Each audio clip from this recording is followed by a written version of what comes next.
வணக்கம். இஸ்ரேலுக்கு எதிராக லெபனானில் இருக்கக்கூடிய ஹிஸ்புல்லா அமைப்பும் போரில் ஈடுபட்டு வருகிறார்கள். இதனால் லெபனானின் தரைவழி தாக்குதல் மற்றும் வான்வழி தாக்குதலை இஸ்ரேல் தீவிரப்படுத்தியிருக்கிறார்கள்.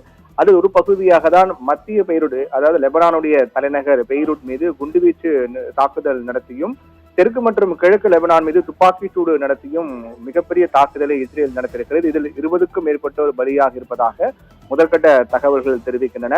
குறிப்பாக தெற்கில் ஹிஸ்புல்லா இஸ்ரேலிய படைகளோடு போரிட்டு வரக்கூடிய நிலையில் தரைவழி தாக்குதல் விரிவடைந்து வருவதால் இஸ்ரேலிய வான்வழி தாக்குதல்கள் மிக தீவிரமாக நடைபெற்று வருகிறது.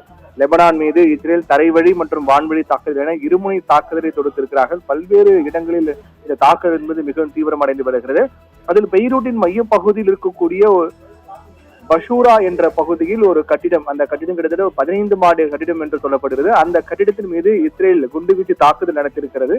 இந்த தாக்குதலில் 15 மாடி கட்டிடம் தரைமட்டமாகி நொடி பொழுதில் இடிந்து தரைமட்டமாவதும் அங்கு இருக்கக்கூடிய அந்த புழுதி காற்று மற்றும் அந்த புகை மண்டலமாக மாறி இருக்கக்கூடிய நிகழ்வு மிகப்பெரிய பதற்றத்தை உண்டாக்கி இருக்கின்றது. ஏற்கனவே அந்த கட்டிடம் மீது குண்டுவீச்சு தாக்குவதற்கு முன்பாகவே இஸ்ரேல் ஒரு எச்சரிக்கை விடுத்திருக்கிறார்கள். அதாவது மக்கள் அங்கிருந்து உடனடியாக வெளியேற வேண்டும் என்று எச்சரிக்கை விடுத்து சில நிமிடங்களிலேயே எச்சரிக்கை விடுத்த சில நிமிடங்களிலே இந்த தாக்குதல் நடத்தப்பட்டிருப்பதாக, அந்த பகுதியில் மிகப்பெரிய ஒரு வெடிப்பு சத்தம் கேட்டு புகை மண்டலமும் எழுந்திருப்பதாக செய்திகள் தெரிவிக்கின்றது. இது மிகப்பெரிய ஒரு பதற்றத்தை இந்த போரில் உண்டாக்கி இருக்கின்றது.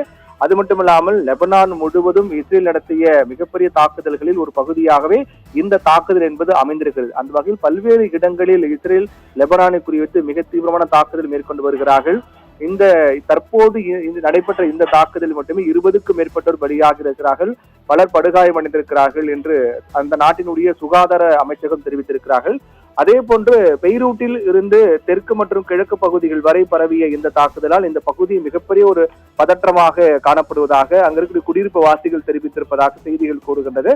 இதனால் லெபனான் முழுவதுமே பல இடங்களில் தொடர்ந்து இஸ்ரேல் தாக்குதல் நடத்தி வருகிறார்கள். இரவோடு இரவாக பல்வேறு இடங்களில் இஸ்ரேல் மிக தீவிரமான தாக்குதல் மேற்கொண்டு வருகிறார்கள்.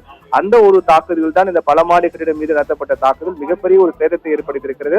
அது மட்டுமில்லாமல் தெற்கு லெபனானில் இருக்கக்கூடிய தாக்குதலில் தரைவழி நடவடிக்கைகளை தொடங்கியிருப்பதாக இஸ்ரேலிய ராணுவம் ஏற்கனவே தெரிவித்து மிக தீவிரமான தாக்குதல் மேற்கொண்டு வருகிறார்கள்.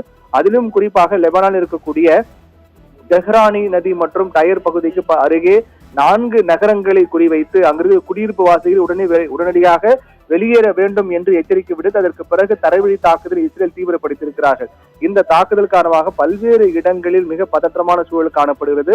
ஏனென்றால் லெபனானில் இருக்கக்கூடிய ஹிஸ்புல்லா இஸ்ரேலுக்கு எதிராக மிக தீவிரமான தாக்குதல் மேற்கொண்டு வருகிறார்கள். ஈரானுக்கு ஆதரவு தெரிவித்து இஸ்ரேலுக்கு எதிராக தாக்குதல் மேற்கொண்டு வருகிறார்கள். அவர்களுடைய அந்த ஆதிக்கத்தை குறைக்கும் பொருட்டும் அவர்களை அழிக்கும் பொருட்டும் இஸ்ரேல் லெபனான் மீது தரைவழி மற்றும் வான் தாக்குதல் தீவிரப்படுத்தி வருகிறது. அந்த தாக்குதலின் ஒரு பகுதியாக தான் இந்த பலமாடு கட்டிடம் மீதான தாக்குதல். அதைத் தொடர்ந்து தரைவழி தாக்குதல் என்பது அடுத்தடுத்த கட்டங்கள் நோக்கி மிக தீவிரமான ஒரு தன்மையை நோக்கி இந்த போர் என்பது சென்று கொண்டிருக்கிறது. நிகிதா.